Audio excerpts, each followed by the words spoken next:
الحمد للہ رب العالمین والصلاة والسلام علی اشرف الانبیاء والمرسلین وعلی آلہ واصحابہ اجمعین، اما بعد، اعوذ باللہ من الشیطان الرجیم، بسم اللہ الرحمن الرحیم۔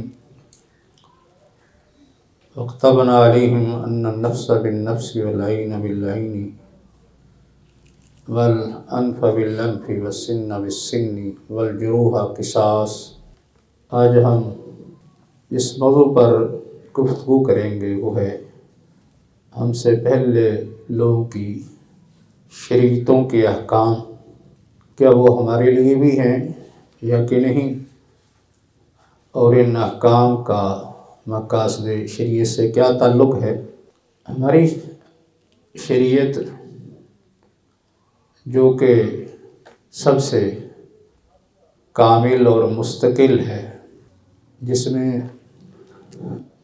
عدل و انصاف، احکام اور اخلاق حسنہ، توحید، اللہ رب العزت کی اسماء و صفات، اور اس کے ساتھ ساتھ پہلے انبیاء کے واقعات، اور اسی طرح طیبات کو حلال کرنا، خبائث کو حرام کرنا، ان سب چیزوں کا بیان ہے۔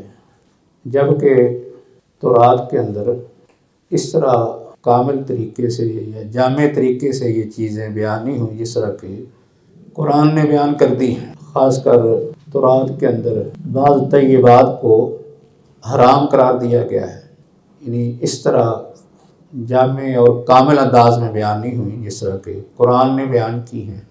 خصوصی طور پر طیبات کو یعنی سزا کے طور پر ان پر حرام کر دیا گیا۔ اسی طرح جو انجیل ہے، انجیل میں زیادہ تر محاسن کا، اخلاقیات کا، احسان اور درگزر کرنے کا ذکر ہے، یعنی مشکلات پر، تکالیف پر صبر کرنا، ان کو برداشت کرنا، اس کا بیان ہے۔ اور بعض وہ چیزیں جو تورات میں حرام تھیں ان کی حلت کا ذکر ہے۔ ایسے ہی اس میں یعنی پہلے انبیاء کے واقعات، اور اسی طرح توحید کو، دنیا کی تخلیق کو زیادہ تر تورات کی طرف ہی یعنی پھیر دیا گیا ہے، یعنی اس میں یہ چیزیں موجود ہیں۔ مطلب یہ ہے کہ یہ بھی اصل تورات کا ہی تسلسل ہے۔ باقی جو زبور ہے حضرت داؤد علیہ السلام پر نازل ہوئی، اس میں اگرچہ اللہ تبارک تعالیٰ کی حمد و ثنا، دعا اور اللہ کے دین اور اس کی اطاعت کا مطلقاً حکم ہے، لیکن کوئی یہ یعنی مستقل الگ شریعت نہیں۔ یہ بھی یعنی تورات کا ہی آگے یہ تسلسل ہے۔ جبکہ قرآن مجید کے اندر یعنی یہ تمام امور کافی حد تک تفصیل ذکر ہو گئے، یعنی توحید بھی ہے، اللہ تعالیٰ کے اسماء و صفات، ایسے جو ہے وہ عبادات ہیں، معاملات، اخلاقیات، اور اس طرح آخرت کا ذکر،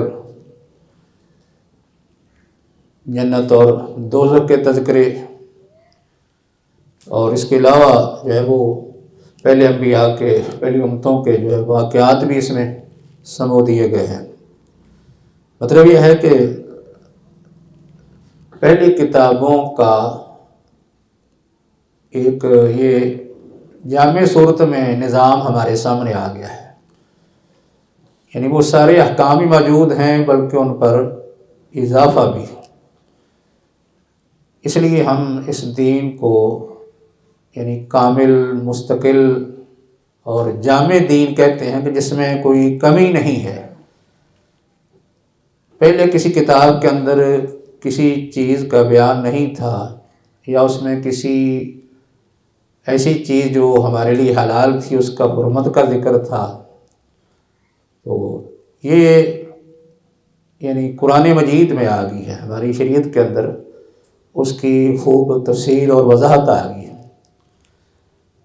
اس لیے ہمیں کسی اور شریعت کی ضرورت نہیں کہ ہم اس کی طرف دیکھیں، ہماری شریعت میں، ہمارے دین میں، قرآن میں جو کچھ ہے وہ ہمارے لیے کافی ہے، تو پھر ہم پہلے لوگوں کی شریعتوں کی طرف کیوں دیکھیں یا ان کے احکام کو اپنے لیے حجت کیوں سمجھیں؟ یعنی ان سے استدلال کرنے کی جب ضرورت نہیں ہے تو پھر ان احکام پر یا ان احکام کی جستجو کرنا، ان کو تلاش کرنا اور اسے استدلال کر کے کوئی شرعی حکم مستنبط کرنا، یعنی اس کی ضرورت نہیں لگتی۔ لیکن اس کے باوجود یہ اہل علم کے درمیان یہ مسئلہ ایک اختلافی ہے کہ پہلی شریعتوں کے احکام وہ ہمارے لیے حجت ہیں یا کہ نہیں۔ تو اس میں اصل بات جو ہے وہ پہلے جو محل نزاع ہے اس کے تعین کی ضرورت ہے، کیونکہ ایسے احکام جو پہلے لوگوں کے لیے یعنی پہلی امتوں کے لیے مقرر تھے، یعنی ان کے لیے وہ شریعت تھی، یعنی اللہ نے ان کے لیے بیان ان کو کر دیا یا ان کے رسولوں نے بیان کر دیا، وہی شریعت ہے نا۔ اس شریعت سے مراد وہ نہیں ہے کہ جو صرف اہل کتاب ہماری طرف روایت کرتے ہیں بس، یا ان کی طرف سے کوئی چیز منقول ہو جائے، یہ محل نزاع نہیں ہے، کیونکہ ان چیزوں پر تو اعتبار ہی نہیں کیا جا سکتا۔ اصل محل نزاع وہ ہے کہ جو یعنی ان کے ہاں شریعت تھی اور اللہ نے ان کے لیے اس کو مقرر کیا تھا یا ان کے رسول نے مقرر کیا تھا، اور یہ پتہ کیسے چلے گا کہ یہ چیزیں ان کے لیے شریعت تھی؟ یہ ہمیں قرآن یا حدیث سے پتہ چلے گا، یعنی قرآن حدیث میں بتائے گا کہ یہ حکم ان کے لیے بطور شریعت تھا، قرآن سے پتہ چلے گا یا حدیث سے پتہ چلے گا، یا کوئی نقل متواتر ایسا ہو جس سے پتہ چلے کہ یہ حکم اہل کتاب کے لیے تھا۔ تو پھر جس کے بارے میں ہمیں پتہ چل جائے کہ ان کے لیے یہ شریعت تھی یا شرعی احکام تھے، تو پھر اس کے بعد اس کی جو ہے وہ مختلف صورتیں بنتی ہیں۔ کچھ اس کی اقسام اور اس کی صورتیں ایسی ہیں جن میں کوئی اختلاف نہیں ہے۔ مثال کے طور پر ہمیں یعنی یقین ہو جاتا ہے کہ فلاں حکم ان کے لیے یعنی اہل کتاب کے لیے واجب تھا، یا ان کے لیے وہ چیز حرام تھی، یا ان کے لیے کوئی شرعی حکم میں معلوم ہو جاتا ہے، یعنی قرآن سے حدیث سے کسی یعنی متواتر نقل سے۔ تو ایک صورت اس کی یہ ہوگی کہ اس کی تائید جو ہے وہ ہماری شریعت کر دے، کہ ہماری شریعت کہہ دے کہ یہ آپ کے لیے حکم اسی طرح ہے جس طرح کہ پہلے لوگوں کے لیے تھا۔ جس طرح کہ روزے کے بارے میں قرآن کہتا ہے یا ایھا الذین آمنوا کتب علیکم الصیام کما کتب علی الذین من قبلکم لعلکم تتقون، روزے کا حکم تمہارے لیے ایسے ہے جیسے تم سے پہلے لوگوں کے لیے تھا۔ ایسے نماز کا ذکر بھی ملتا ہے، یعنی اصولی کچھ عقائد اور اصولی اعمال یہ مشترکہ ہیں، عقائد بھی مشترکہ ہیں اور کچھ اعمال بھی مشترکہ ہیں۔ عقائد میں مثال اللہ پر ایمان، رسولوں پر، آخرت پر ایمان، یہ چیزیں جو ہیں وہ مشترکہ ہیں، یہ سب شریعتوں کے اندر موجود تھیں۔ اس طرح اعمال بھی عام عبادات میں مثلا نماز، روزہ ہے، یہ بھی چیزیں مشترکہ ہیں۔ لیکن پہلے لوگوں کے لیے جو حکم تھا، مثال کے طور پر روزے کا ہے یا نماز کا ہے، روزے کا بھی قرآن نے ذکر کر دیا، نماز کے بارے میں پہلے انبیاء کے بارے میں آتا ہے، نماز پڑھنے کا قرآن ذکر کرتا ہے کئی جگہ پر، حدیث میں ہمیں ملتا ہے۔ حضرت سارہ کا واقعہ اس پر دلیل ہے نا، کہ جب ایک مصری ظالم حکمران کے سامنے وہ پیش ہوئیں تو اس نے زیادتی کے لیے ان کی طرف جب ہاتھ بڑھایا تو انہوں نے کیا کیا؟ آگے سے وہاں کہ انہوں نے وضو کیا اور نماز شروع کر دی۔ اس لیے نماز کا یہ تصور موجود ہے تو لیکن یہ جو ان کے لیے نماز یا روزے کا حکم تھا، یہ ہمارے لیے اس بنیاد پر ہے کہ ان کے لیے تھا یا کہ ہماری شریعت نے اس کی وضاحت کر دی؟ ان کے لیے بھی تھا، لیکن ہماری شریعت نے اس کی وضاحت کر دی ہے۔ ہم ان کے پابند اپنی شریعت کے حکم کی وجہ سے ہیں، نہ کہ پہلی شریعتوں کے حکم کی وجہ سے۔ اور دوسرا یہ ہے کہ یہ چیزیں ہمارے لیے مقرر تو کر دی گئی عبادات، لیکن اس میں کچھ نہ کچھ صفات میں فرق رکھ دیا گیا ہے۔ یعنی بیانی وہ نہیں ہے کہ روزہ جیسے ان کے لیے تھا ویسے ہمارے لیے، یا نماز جیسے ان کے لیے تھی ویسے ہمارے لیے، بلکہ اس میں کچھ فرق کر دیا گیا، صفات کا فرق ہے۔ جیسے روزے کے بارے میں حدیث آتی ہے، آپ نے فرمایا کہ تم سحری کھاؤ، اہل کتاب سحری نہیں کھاتے، ان کے اور ہمارے درمیان، ہمارے روزوں کے درمیان سحری کا فرق ہے۔ ایسے ہی وہ افطاری میں تاخیر کرتے ہیں، تم جلدی کر لو۔ اس طرح یعنی یہ کچھ فرق کر دیا گیا ہے۔ نمازوں کے اوقات بھی یعنی وہ نہیں ہے، صرف یہ کہا گیا ہے کہ ان کے بھی اوقات تھے۔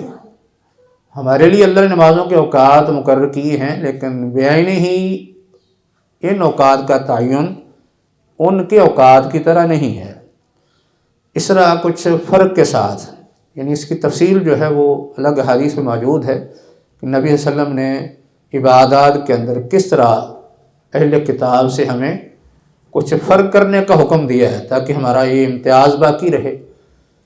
تو اس کی ہر ایک صورت تو یہ ہے کہ پہلے لوگوں کی شریعتیں یا ان کے جو احکام ہیں وہ ہمارے لیے بھی ہیں، لیکن ہم ان پر عمل کریں گے اپنی شریعت کے احکام کے مطابق اور اپنی شریعت کے احکام کی بیان کردہ صفات اور تفصیلات کے مطابق۔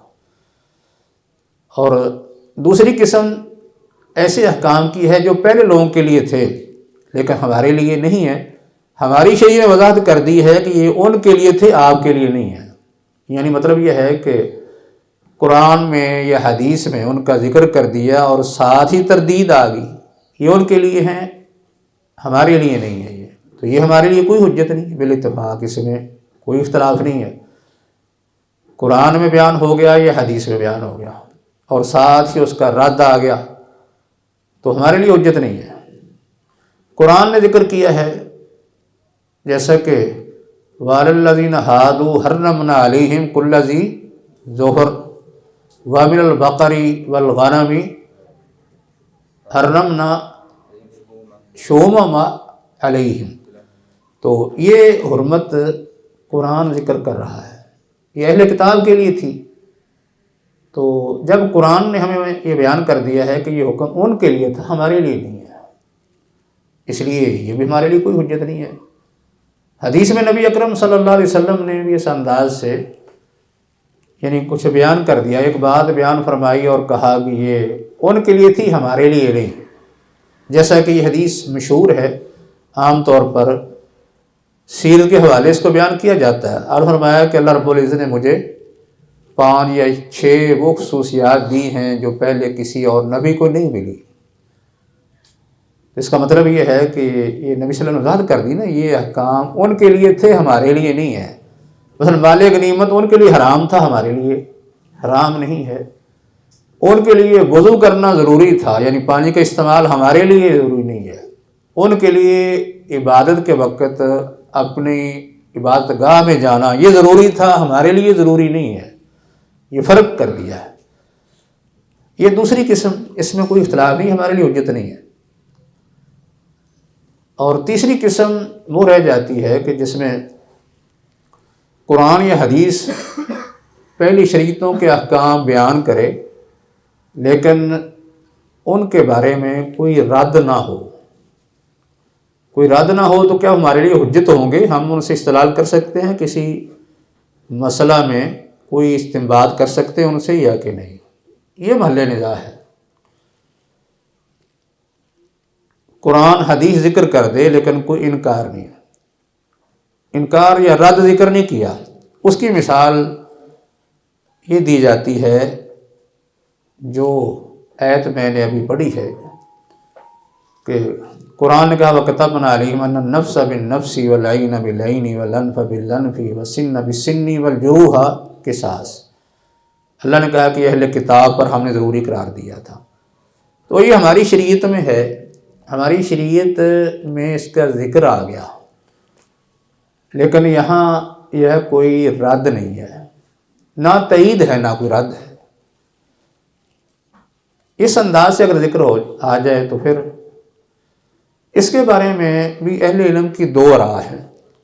ایک رائے تو یہ ہے کہ ہماری شریعت جس طرح کے یہ بات جو ہے وہ خاص کر امام شاطبی نے ذکر کی ہے، وہ کہتے ہیں کہ جب کوئی بات قرآن میں آ جاتی ہے تو یہ ہو نہیں سکتا کہ بات غلط ہو اور قرآن اس کا رد نہ کرے، یہ ممکن نہیں، قرآن ضرور اس کا رد کرے گا، کیونکہ قرآن مجید کو اللہ نے فرقان کہا ہے، یہ بیان ہے، فرقان ہے، تبیان ہے لکل شیء۔ تو ایسی چیز اہل کتاب کی جو قرآن ذکر کرے اور وہ غلط ہو یا باطل ہو اور اس کا رد نہ کرے، یہ ممکن نہیں۔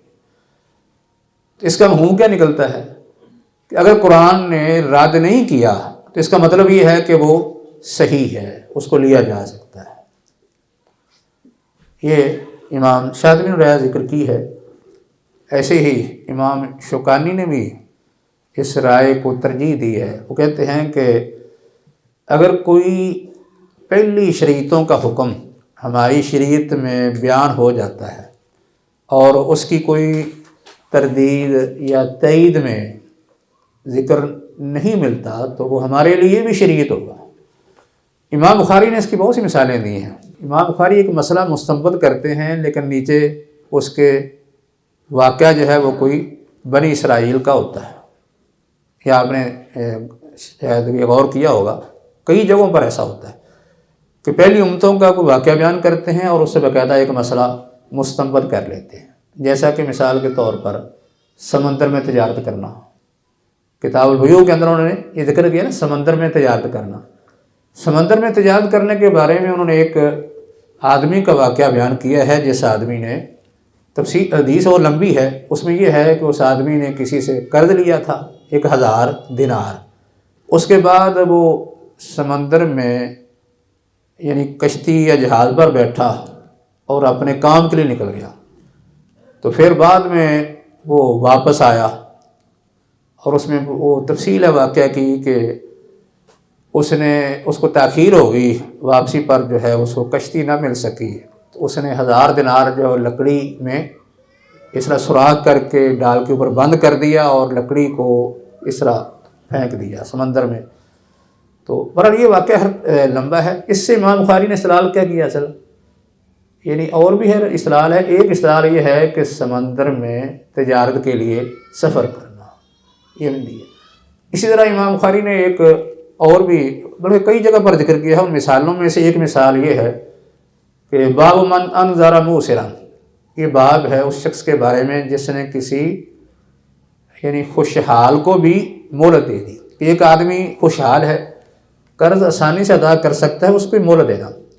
اس میں اس آدمی کا ذکر کر دیا جس کو جو ہے وہ جب فرشتے ملے یعنی اس کی روح کو قبض کیا تو اس سے سوال کیا کہ تیری کوئی نیکی؟ اس نے کہا کہ میری اس کے علاوہ کوئی نیکی نہیں ہے، کہ میں یہ کرتا تھا کہ جب میں اپنے جو خادم نوکر تھے ان کو حکم دیتا تھا کہ کوئی اگر تنگ دست ہے تو اس سے کیا کرو، اس سے یعنی درگزر کر جو، اس کو مہلت دے دو یا معاف کر دو۔ اس طرح اس میں یہ ذکر ہے کہ اگر موسر ہو نا، اس سے بھی تجاوز کر جو، درگزر کر جو۔ یہ یعنی الفاظ ہیں دو طرح، موسر کے ساتھ بھی ہیں اور موسر کے ساتھ بھی ہیں، تنگ دست اور خوشحال دونوں کے ساتھ الفاظ آتے ہیں۔ امام بخاری ذکر کر دیے، نیچے حدیث ذکر کی ہے۔ تو گویا کہ امام بخاری پہلا ایک شخص جس کے پاس ایک یہی بڑی نیکی تھی کہ وہ لین دین میں لوگوں کے ساتھ نرمی کا برتاؤ کرتا تھا، سہولت آسانی ان کو مہیا کرتا تھا۔ اس آدمی کے بارے میں حدیث بھی آتی ہے، رحم اللہ عمران سمحن اذا اشترا اذا باع او اشترا او اقتضا، یا بعض روایتوں میں یہ ہے اذا قضا، کہ اس آدمی پر اللہ رحم کرے کہ جب وہ خریدتا ہے یا بیچتا ہے یا کسی اپنے حق کا مطالبہ کرتا ہے، یا پھر ایک روایت کے مطابق جب کسی کا حق ادا کرتا ہے تو وہ کیا کرتا ہے؟ آسانی کا رویہ اختیار کرتا ہے، آسانی کا برتاؤ کرتا ہے۔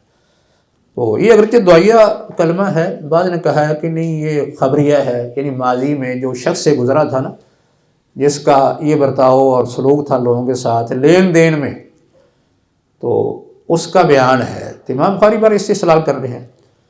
اب مسئلہ یہ ہے کہ یعنی ایک رائے یہ بن گئی کہ اگر کوئی حکم ہماری طرف پہلی شریعتوں کا منقول ہوتا ہے اور ہماری شریعت اس کا ذکر کر دے، یعنی قرآن حدیث میں، اور کوئی اس کی تائید یا تردید نہ آئے، تو وہ حکم ہمارے لیے حجت ہوگا۔ اس لیے کہ ایسا ہو نہیں سکتا کہ ہماری شریعت، خاص کر قرآن جس کو اللہ نے فرقان، بیان، تبیان کہا ہے، اور نبی اکرم صلی اللہ علیہ وسلم خود بھی کہ آپ جو ہیں وہ یعنی حق باطل کے درمیان فرق کرنے کے لیے آئے ہیں، تو یہ نہیں ہو سکتا کہ نبی صلی اللہ علیہ وسلم پہلی شریعتوں کے کسی حکم کا بیان کریں اور پھر وہ اگر غلط ہو تو اس پر تنبیہ نہ کریں، ویسے بیان کر دیں، غلط ہو تنبیہ کرنے کے بغیر بیان کر دیں، ایسا نہیں ہے۔ تو اس کا مطلب یہ ہے کہ اگر خاموشی ہے، کچھ بیان نہیں ہے، تو وہ احکام ہمارے لیے حجت ہوں گے۔ ایک رائے یہ بنتی ہے۔ لیکن دوسری رائے یہ ہے کہ ایسی کوئی مثال نہیں ہے کہ ہماری شریعت نے پہلی شریعتوں کا کوئی حکم ذکر کیا ہو، قرآن نے ذکر کیا ہو یا حدیث میں ذکر کیا ہو، اور ہمیں کوئی قرینہ نہ ملے، کوئی دلیل نہ ملے جو یہ بتائے کہ یہ ہمارے لیے حکم ہے یا کہ نہیں ہے۔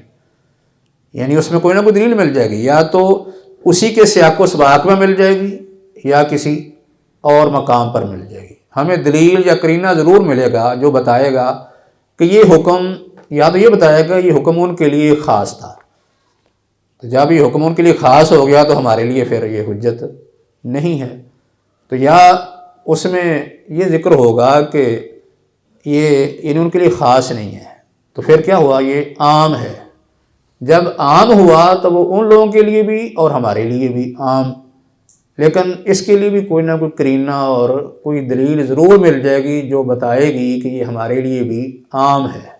یعنی ان کا یہ دعویٰ ہے کہ ایسی کوئی مثال ہے ہی نہیں ہے کہ ہماری شریعت نے، قرآن نے یا حدیث میں کوئی پہلی شریعتوں کا حکم ذکر ہوا ہو اور اس کے لیے کوئی قرینہ اور دلیل نہ ملے جو بتائے کہ یہ حکم ان کے لیے ہے یا ہمارے لیے بھی ہے، یہ یعنی منسوخ ہے یا یہ باقی ہے، ایسا نہیں ہو سکتا۔ جیسا کہ اب یہی آیت جس سے کچھ اہل علم نے استدلال کیا ہے کہ وہ کہتے ہیں کہ یہ آیت اصل میں اہل کتاب کے لیے تھی، کتابنا علیہم ان النفس بالنفس، اس میں نفس کا قتال ہے، اور اسی طرح باقی جسم کے اعضاء کا قصاص ہے، زخموں کا قصاص، یہ ان کے لیے تھا تو ہمارے لیے بھی ہے۔ لیکن جو لوگ کہتے ہیں کہ ہماری شریعت میں کوئی نہ کوئی اس کی تائید میں ضرور کوئی دلیل مل جائے، قرینہ مل جائے گا، یہاں بھی انہوں نے کہا ہے کہ ہماری شریعت کے اندر ایسے دلائل موجود ہیں جو بیان کرتے ہیں کہ قصاص کا حکم ہمارے لیے بھی ہے، لیکن اس کا بیان ہماری شریعت نے کر دیا ہے، پہلی شریعتوں کے احکام کی وجہ سے نہیں، بلکہ یہ ہماری شریعت کے بیان کی وجہ سے۔ وہ کیسے؟ قرآن نے بیان کیا قصاص کا، جیسے کہا ہے کہ وَلَكُمْ فِي الْقِصَاصِ حَيَاتٌ یا اولِ الْأَلْبَابِ، یہ بھی قصاص پر دلیل ہے۔ اور دوسری جگہ اس طرح بھی ہے کہ کتب علیکم القصاص فی القتلى، کہ مقتولین کے بارے میں قرار دے دیا گیا ہے، یعنی قصاص کا ذکر یہاں موجود ہے، اور قرآن میں بھی اس کا بیان ہے اور حدیث کے اندر ہی موجود ہے۔ حدیث میں ایک روایت یہ مشہور ہے، یہ صحیح روایت ہے بخاری کی، کہ جس میں یہ ہے کہ ایک یہودی نے ایک بچی کے زیورات چھیننے کی وجہ سے اس کا سر دو پتھروں کے درمیان کچل دیا تھا، تو نبی صلی اللہ علیہ وسلم نے جب اس کے پاس جا کے اسے پوچھا، اس وقت ابھی زندگی کی رمق موجود تھی، پوچھا کہ کس نے تجھے قتل کیا ہے؟ آپ نے کچھ نام لیے، ان ناموں میں ایک جب یہودی کا نام آیا تو اس نے کہا، اشارہ کیا سر سے کہ ہاں۔ آپ نے پھر اسے یہودی سے کیا کیا؟ قصاص لیا ہے، اور قصاص میں اس کا سر اسی طرح ہی کچلا ہے جس طرح کہ اس نے بچی کے سر کو کچلا تھا۔ یہ قصاص، یعنی قصاص کے لیے وہ کہتا ہے یہ دلیل ہے۔ اسی طرح یہ قصاص کس کا ہے؟ یہ قصاص ہے جان کا، جان کا قصاص۔ اس کے علاوہ جو ہے وہ اعضاء کے قصاص کے بارے میں حدیثیں موجود ہیں، جیسے کہ یہ روایت حضرت انس کی ہے، یہ بھی اس میں اصل بیان کرتے ہیں کہ میری پھپھی جس کا نام ربیہ بنت نظر تھا، اس نے ایک انصاری لڑکی کا دانت توڑ دیا۔ اب اس انصاری لڑکی کے جو وارث تھے وہ قصاص کے لیے آ گیا کہ ہمیں قصاص دلوایا جائے۔ نبی اکرم صلی اللہ علیہ وسلم نے قصاص کا حکم دے دیا تھا۔ آپ نے حکم دے دیا تھا کہ یہ جو ربیہ بنت نظر ہے اس سے دانت کا قصاص لیا جائے، لیکن ربیہ کے بھائی جن کا نام انس بن نظر تھا، حضرت انس بن مالک رضی اللہ تعالیٰ عنہ کہ یہ ربیہ جو تھی یہ پھپھی تھی اور انس یہ چچا تھا۔ تو انس بن نظر نے قسم اٹھائی کہ کہنے اللہ رسول اللہ کی قسم یہ دانت نہیں ٹوٹے گا۔ تو نبی اکرم صلی اللہ علیہ وسلم نے انس سے کہا کہ تم کیا کہہ رہے ہو؟ یہ مطلب یہ اللہ کا حکم ہے، یہ تو جاری ہوگا، تم کہتے ہو کہ دانت نہیں ٹوٹے گا جبکہ میں نے تو قصاص کا حکم دے دیا ہے۔ لیکن اتفاق ایسا ہوا کہ اس لڑکی کے جو وارث تھے انہوں نے قصاص معاف کر دیا۔ تو نبی صلی اللہ علیہ وسلم نے پھر ان کی تعریف کی کہ بعض لوگ ایسے ہیں کہ وہ یعنی ان کا اللہ پر اتنا اعتماد ہوتا ہے، اگر اس پر قسم اٹھا لیں تو اللہ تعالیٰ ان کی قسم کو پورا کر دیتا ہے۔ اس سے اصل استدلال کیا ہے کہ یہاں دانت کا قصاص لیا گیا ہے، دانت کے قصاص کا ذکر ہے، یعنی اعضاء کے قصاص کا ذکر ہماری شریعت میں آ گیا ہے۔ ایسے اس کی اور بھی مثال ہے، حضرت اللہ نے بیان کیا ہے، یہ بخاری کی روایت ہے، جس میں یہ ذکر ہے کہ ایک آدمی نے، وہ کہتے جنگ کے دوران یعنی دو آدمی آپس میں لڑ پڑے تو ایک نے کیا کیا، دوسرے کے ہاتھ کو اپنے منہ میں ڈال لیا، منہ میں ڈال کے یعنی کاٹنے لگا، چبا رہا تھا۔ تو اب یعنی جس وقت اس نے دیکھا کہ ہاتھ جو ہے دوسرے کے منہ میں ہے، تکلیف ہو رہی ہے، تو اس نے زور سے کھینچا، اس کے ساتھ دانت بھی نکل آیا۔ اب جس کا دانت ٹوٹا تھا اس نے قصاص کا مطالبہ کر دیا۔ اگر قصاص جو ہے وہ ہماری شریعت میں نہ ہوتا تو پھر مطالبہ نہ کرتا، اس نے قصاص کا مطالبہ کر دیا۔ نبی صلی اللہ علیہ وسلم نے اس قصاص کو ریگاں قرار دیا، آپ نے فرمایا کہ نہیں لیا جائے گا۔ کس لیے؟ اس نے اپنے دفاع میں کیا ہے۔ آپ نے فرمایا کیا تیرے منہ میں اپنا ہاتھ چھوڑ دیتا اور تو اسی طرح اس کو چباتا رہتا جیسے اونٹ چباتا ہے؟ اس لیے ہماری شریعت کے اندر قصاص کی جو مثالیں موجود ہیں۔ باقی جو ہے وہ اس کے علاوہ دیت کا حکم بھی ہے، پہلی شریعتوں کے اندر نہیں تھا، یہ امتیاز ہے نا، قرآن نے دیت کا ذکر کر دیا ہے جبکہ تورات کے اندر دیت وغیرہ کا ذکر نہیں ہے، یہ بھی فرق ہے۔ یعنی احکام میں جو فروق ہیں ان میں سے یہ بھی ہے۔ ہماری قرآن بھی ذکر کرتا ہے، حدیث میں بھی نبی صلی اللہ علیہ وسلم نے فرمایا کہ جان کی دیت 100 اونٹ ہے، 100 اونٹ کا آپ نے ذکر کیا ہے، یہ نسائی کی روایت میں آتا ہے 100 اونٹ کا ذکر۔ بہرحال یہ مثالیں ہیں ایسی جن سے معلوم ہوتا ہے کہ ہماری شریعت کے اندر ایسے دلائل موجود ہیں جو جان کے قصاص یا اعضاء کے قصاص یا زخموں کے قصاص پر دلالت کرتے ہیں۔ باقاعدہ یہ قصاص و دیت کے باب کے اندر احادیث ہمیں مل جاتی ہیں، حتیٰ کہ بعض زخموں کا قصاص بھی ذکر آتا ہے، والجروح قصاص کے تحت زخموں کا قصاص، مثلا جس میں آپ پڑھتے ہیں نا وہ معمومہ، یعنی ایسا زخم جس سے ہڈی ہل جائے یا ایسا زخم جو دماغ کو لگ جائے، اگر ان میں قصاص ممکن ہو تو پھر یعنی زیادہ بڑھنے کا خطرہ نہ ہو تو قصاص لیا جا سکتا ہے۔ تو اس طرح یہ دلائل جو ہیں وہ موجود ہیں جن سے معلوم ہوتا ہے کہ یعنی قصاص کا حکم، خواہ وہ جان کا قصاص ہو یا اعضاء کا قصاص یا زخموں کا قصاص، اس کا حکم پہلی شریعتوں کے احکام کی بنیاد پر نہیں، بلکہ ہماری شریعت نے احکام مستقل دے دیے ہیں۔ بہرحال یہ جو موقف ہے نا، جس میں یہ ہے کہ کوئی ایسا حکم موجود ہی نہیں جس کی تائید ہماری چیزیں نہ کرتی ہو، یا دوسرا موقف جو پہلے بیان ہوا ہے کہ بعض لوگ کہتے ہیں کہ ہماری شریعت نے اگر اس کا تذکرہ کر دیا ہے، اس پر کوئی تنقیر نہیں کی، اس کی کوئی ترمیم و تنسیخ کا ذکر نہیں کیا، تو وہ ہمارے لیے بھی حجت ہوگی۔ اس لیے کیونکہ ایسا ہو نہیں سکتا کہ قرآن کوئی حکم ذکر کرے اور وہ حکم غلط ہو، صحیح نہ ہو اور اس پر کوئی نکیر نہ کرے۔ اس طرح نبی صلی اللہ علیہ وسلم پہلی شریعتوں کے کسی حکم کو بیان کریں اور پھر اگر وہ غلط ہو تو اس پر تنبیہ نہ کریں، یہ ممکن نہیں ہے۔ مطلب یہ کہ تنبیہ، اس کا مطلب یہ ہے کہ قرآن حدیث کی خاموشی جو ہوگی وہ کیا ہے، اس کی تائید کر رہی ہوگی، تائید کرے گی۔ بہرحال یہ تو خیر اس میں جو تھا وہ اصل مختلف علماء کے جو نظریات تھے، شرع من قبلنا یا پہلی شریعتوں کے احکام کیا ہمارے لیے بھی ہیں یا کہ نہیں، اس کے بارے میں یہ اس کی مختلف صورتیں اور اس میں خاص کر محل نزاع، اور اس کے بعد اس کے بارے میں اہل علم کا موقف۔ تو کیونکہ وہ لوگ جو کہتے ہیں نا کہ یعنی قرآن اگر کسی حکم کو ذکر کرے خاموش ہو جائے، اس کا مطلب یہ ہے کہ وہ صحیح ہے، کیونکہ قرآن بھی غلط بات پر خاموشی اختیار نہیں کرتا۔ یا یہ ہے کہ حدیث میں آپ نے کسی حکم کو بیان کر دیا پھر اس پر خاموشی اختیار کی، انکار نہیں کیا، تو اس کا مطلب وہ بھی صحیح ہے۔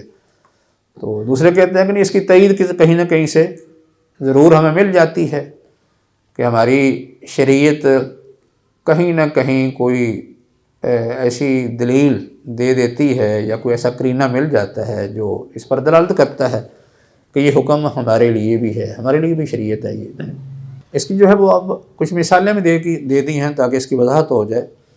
تو مقصد یہ ہے کہ ان دو جو موقع ذکر کیے اس مسئلہ میں، دو تقریباً آپس میں کافی حد تک قریب ہیں۔ ایک تو خیر وہ مانتا ہی نہیں کہ ایسی کوئی بات ہے ہی نہیں جس کی تائید، دوسرے کہتے ہیں کہ شریعت کا خاموش رہنا اس بات کی دلیل ہے کہ ہماری شریعت کسی غلطی پر خاموش ہو نہیں سکتی، اس لیے ہمارے لیے وہ حجت ہوگا۔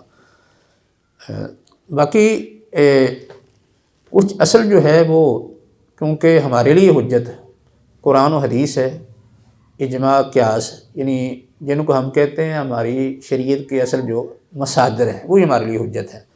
اس کے علاوہ باقی چیزیں جو ہیں، یہ بات اصل ہو رہی تھی کہ وہ شریعت پہلے لوگوں کی جن کے بارے میں ہمیں یقین ہو جائے کہ واقعی شریعت ہے، یہ اس کے بارے میں بات ہو رہی ہے کہ وہ ہمارے لیے حجت ہے یا کہ نہیں۔ لیکن اگر یہ چیز ثابت نہیں ہوتی کہ وہ ان کے لیے شریعت تھی، مثال کے طور پر خواب، اس طرح کے ہمارے یہاں لوگ کہتے ہیں خواب کی بنیاد پر جو ہے وہ کوئی شرعی حکم لگانا، یا اسرائیلی روایتیں یا اس طرح قصے کہانیاں جس طرح کے لوگ بیان کرتے ہیں، قصے کہانیوں کی بنیاد پر ہی باقاعدہ فتوے دے دینا، فیصلے کر دینا، عبادات جو ہیں وہ خود گھڑ لینا یا بعض چیزوں کو حرام قرار دے دینا، ان چیزوں پر اعتماد نہیں ہوگا۔ یہ چیزیں جو ہیں وہ مردود ہیں۔ ان میں صرف آپ کچھ ایسی چیزیں، کیونکہ اس کی وجہ یہ ہے کہ اہل کتاب کی جو شریعت ہے اس پر اس طرح ہم اعتماد کیوں نہیں کرتے؟ یعنی جب ہماری شریعت بتا دے کہ ان کی شریعت تھی پھر تو ہم مان جاتے ہیں، لیکن اس کے علاوہ ہم کیوں نہیں مانتے؟ اس لیے کیونکہ ان لوگوں نے حق باطل کو خلط ملط کر دیا ہے۔ حق باطل کے درمیان فرق کرنا مشکل ہے، اس وجہ سے اعتماد نہیں کیا جاتا۔ اس لیے بنی اسرائیل کی روایتوں کو بیان کرنے کا جواز تو ہے۔ آپ نے فرمایا کہ حدیثوا عن بنی اسرائیل والا حرج، کہ بنی اسرائیل سے بیان کرو، حرج نہیں ہے، لیکن لا نکذب ولا نصدق، ہم نہ کسی کو جھٹلاتے ہیں نہ کسی کی تصدیق کرتے ہیں، کیونکہ حق اور باطل خلط ملط ہو گیا ہے، کوئی بات صحیح بھی ہو سکتی ہے، غلط بھی ہو سکتی ہے، اس لیے ان پر جو ہے وہ اعتماد نہیں کیا جا سکتا۔ لیکن ان کو سنا جا سکتا ہے، آگے بیان کیا جا سکتا ہے۔ کن چیزوں کو؟ ایسی چیزوں کو سنا جا سکتا ہے، بیان کیا جا سکتا ہے جن کے بارے میں ہمیں معلوم ہو کہ یہ ہماری شریعت کے موافق لگتی ہے۔ یعنی اسرائیلی روایتیں ہم کون سی بیان کر سکتے ہیں؟ ایسی روایتیں بیان کی جا سکتی ہیں جن کے بارے میں ہمیں علم ہو جائے کہ ہماری شریعت کے یہ موافق ہیں، ان کو سننا بیان کرنا یہ جائز ہے، لیکن ان کی بنیاد پر کوئی مسئلہ مستنبط کرنا یہ ٹھیک نہیں ہے۔ ہم ان کی بنیاد پر کوئی مسئلہ مستنبط نہیں کر سکتے، ان کو سن سکتے ہیں، سنا سکتے ہیں، کس لیے کہ ہمیں معلوم ہوتا ہے کہ یہ ہماری شریعت کے مخالف نہیں لگتے، موافق ہیں۔ گویا کہ دوسرے الفاظ میں آپ اس کو اعتقاد کے لیے نہیں بیان کر سکتے، صرف استشہاد کے لیے، یعنی اعتقاد کے لیے نہیں، صرف استشہاد کے لیے اس کو بیان کر سکتے ہیں بطور استشہاد۔ جیسے عام طور پر آپ سنتے ہیں کہ اہل علم کئی دفعہ یہ بیان کرتے ہیں، مثلا کوئی وہ مسئلہ بیان کر رہے ہوتے ہیں، اس میں قرآن کے دلائل دیتے ہیں، بعد میں حدیث ذکر کرتے ہیں، بعد میں کوئی نہ کوئی اسرائیلی واقعہ بیان کر دیتے ہیں۔ گویا کہ اسرائیلی واقعہ کا بیان جو ہے وہ باقاعدہ کوئی استنباط کے لیے، اعتقاد کے لیے نہیں ہوتا، بلکہ صرف استشہاد ہوتا ہے، بس استشہاد کے لیے آپ اس کو بیان کر سکتے ہیں۔ یعنی یہ باتیں جو ہم کر رہے ہیں ان کا تعلق ان سے ہے جن کے بارے میں ہماری شریعت نے کوئی وضاحت نہیں کی کہ یہ اہل کتاب کے لیے شریعت تھی یا کہ نہیں۔ کیونکہ جس مسئلے کے بارے میں ہم بیان کر رہے ہیں کہ پہلی شریعتوں کے احکام ہمارے لیے شریعت ہیں یا نہیں، یہ کون سے ہیں جن کے بارے میں ہمیں یقین ہو جائے کہ واقعہ ان کے لیے شریعت تھی، اور یقین کیسے ہوگا؟ یہ قرآن حدیث کے بیان سے ہوگا کہ ان کے لیے شریعت تھی۔ تو پھر اس کے بعد ہم نے دیکھنا ہے کہ ہمارے لیے شریعت ہیں یا کہ نہیں ہے۔ اس میں وہ تقسیم سامنے رکھنی ہے جو بھی بیان کی ہے کہ ہماری شریعت تائید کر دی تو ٹھیک ہے، ہمارے لیے شریعت ہے، اگر تردید کر دی تو وہ ہمارے لیے وہ کوئی حجت نہیں ہے، وہ منسوخ ہو چکے ہیں، ان لوگوں کے لیے خاص تھے، ان کا حکم عام نہیں تھا۔ تیسری قسم اس کے بارے میں یہ کچھ اختلاف تھا، جیسا کہ اس کا بیان کر دیا ہے۔ اب جو ہے وہ ان کا تعلق، یعنی یہ جو پہلی شریعتوں کے احکام ہیں، مقاصد کا تعلق کیا بنتا ہے؟ مقاصد سے کس طرح تعلق بنتا ہے؟ مقاصد سے اس طرح تعلق بنتا ہے کہ جیسا کہ یہ ہم نے پہلے ذکر کیا ہے کہ پہلی شریعتوں کے احکام اور ہماری شریعت کے احکام اصولی، اعتقادی اور اس طرح بنیادی، عملی، یہ کیا تھے؟ ایک ہی ہیں، یہ ایک ہے، ان میں کوئی اختلاف نہیں۔ جیسے بعض اہل علم اس کی تعبیر اس طرح بھی کرتے ہیں کہ دین سب کا ایک تھا، شرائع مختلف ہیں، یعنی شرائع احکام مراد ہیں، احکام مختلف ہیں، دین سب کا ایک ہے۔ تو دین جب سب کا ایک ہے، یا مثلا اصولی باتیں، یعنی سب کے اعتقادی اصول اور اسی طرح بنیادی عملی عبادات یہ ایک ہیں، تو پھر اس نتیجہ کا نکلتا ہے، اس کا مطلب ہے کہ ہر شریعت جو ہے وہ لوگوں کی مصالح کا لحاظ رکھتی ہے۔ ہر شریعت کے اندر لوگوں کی مصالح کا لحاظ رکھا جاتا ہے، مقاصد کا لحاظ رکھا جاتا ہے۔ جب ہم اپنی شریعت کے بارے میں ذکر کرتے ہیں کہ ہماری شریعت میں یہ جو احکام ہیں ان کے پیچھے کیا ہیں؟ مقاصد ہیں، حکمتیں ہیں۔ تو جب یہی احکام پہلی شریعتوں کے ہوں گے تو پھر اس کا مطلب ہے کہ پہلی شریعتوں کے اندر بھی یہی چیزیں ہیں۔ پہلی شریعتوں کے اندر اگرچہ اس طرح ہر شریعت میں کامل انداز نہیں جس طرح کہ ہماری شریعت کا ہے، کچھ چیزیں وہاں ملتی ہیں، کچھ نہیں ملتی، کچھ دوسری جگہ مل گئی، اس طرح فرق تو ہے، لیکن تقریباً بنیادی چیزیں ایک ہونے کی وجہ سے معلوم ہوتا ہے کہ ہر شریعت کے اندر لوگوں کی مصالح کا لحاظ رکھا گیا ہے، ان کے حصول کے احکام دیے گئے ہیں، اور ان سے مفاسد کو دور کرنا اسے ایک مقصد بنایا گیا ہے، اور مفاسد کو دور کرنے کے لیے بھی احکام دیے گئے ہیں ہر شریعت میں۔ یعنی ہر شریعت لوگوں کی مشکلات کو دور کرنے کے لیے احکام دیتی ہے۔ ایک تو خیر اس طرح اس کا تعلق بنتا ہے، دوسرا اس طرح بھی کہ جب ہم اپنی شریعت اور پہلی شریعتوں کے احکام کو دیکھتے ہیں تو اس سے یہ نتیجہ نکلتا ہے کہ سب شریعتوں نے جو 5 ضروری مقاصد ہیں ان کا لحاظ رکھا ہے، سب نے رکھا ہے، اور یہ جو 5 ضروریات ہیں یا جن کو 5 مقاصد کہتے ہیں، عمومی 5 مقاصد کہا جاتا ہے یا 5 بنیادی ضروریات کہا جاتا ہے، ان کا لحاظ سب شریعتوں کے اندر موجود ہے۔ اور خصوصی طور پر یہ بات بھی ہم نے پہلے بھی کی ہے کہ یہ جو جان کا تحفظ ہے یا عزت کا تحفظ یا عقل اور مال کا تحفظ، یہ جو 4 ضروریات ہیں، ان کے تحفظ کا مقصد بھی دین کی حفاظت ہے کہ اگر یہ نہ ہوں گے تو پھر دین کی حفاظت نہیں ہو سکتی۔ اصل میں باقی جو 4 مقاصد ہیں ان کے تحفظ کا مقصد دین کی حفاظت ہے۔ تو دین کی حفاظت یہ سب سے بڑا مقصد ہے جو ہر شریعت کے اندر یہ رہا ہے، اور وہ کیا؟ اللہ رب العزت کی ایک عبادت کی جائے، اس کی وحدانیت پر ایمان رکھنا اور اس کی عبادت کرنا، یہ سب سے بڑا مقصد ہر شریعت کے اندر رہا ہے۔ یہ اس کا دوسرا پہلو ہے۔ اور تیسرا یہ کہ جب آپ جو ہیں وہ ان شریعتوں کے دوران موازنہ کرتے ہیں، ان پہلو شریعتوں کے احکام اور ہماری شریعت کے جو احکام ہیں ان کا موازنہ کرتے ہیں، جیسے ہم نے ایک مختصر موازنہ کیا ہے کہ ہماری شریعت کے اندر ہر چیز جو ہے وہ بڑے اچھے جامع کامل انداز سے موجود ہے، جبکہ پہلی شریعتوں میں کچھ چیزیں ہیں کچھ نہیں، یا کسی میں کچھ ہیں دوسری میں کچھ ہیں، اس طریقے سے، جبکہ ان کا مقصد بھی لوگوں کے مسالے کا ہی لحاظ ہے۔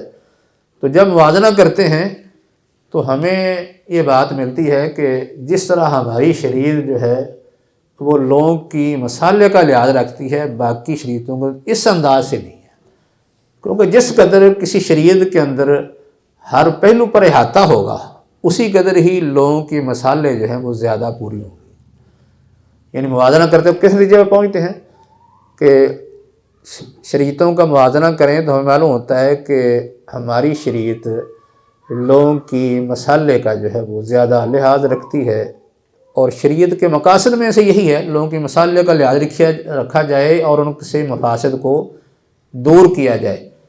جس قدر اس شریعت میں ہیں باقی اور شریعتوں میں نہیں پائے جاتے، جس کا نتیجہ یہ ہے کہ یعنی اس کو ہم یہی کہہ سکتے ہیں کہ لوگوں سے تنگی کو دور کرنا، جیسے حرج کو دور کرنا، آسانی مہیا کرنا، اس طرح جو ہے باقی ان کی جان کا تحفظ، عزت کا تحفظ، مال اور عقل کا تحفظ، یہ ساری چیزیں اس میں آتی ہیں، جس سے یہ پیغام لوگوں کو ملتا ہے کہ جو مسلمان ہیں انہیں چاہیے کہ اپنی شریعت کا اور زیادہ اہتمام کریں، اس کی پابندی کریں، تاکہ اس کے جو مقاصد ہیں وہ صحیح طرح حاصل کیے جا سکیں، اور باقی لوگوں کو بھی دعوت ہے کہ وہ بھی اسی دین کے قائل ہو جائیں جس دین کے اندر ان کے لیے دنیا آخر کے وہ فوائد ہیں جو کسی اور دین میں انہیں نہیں مل سکتے۔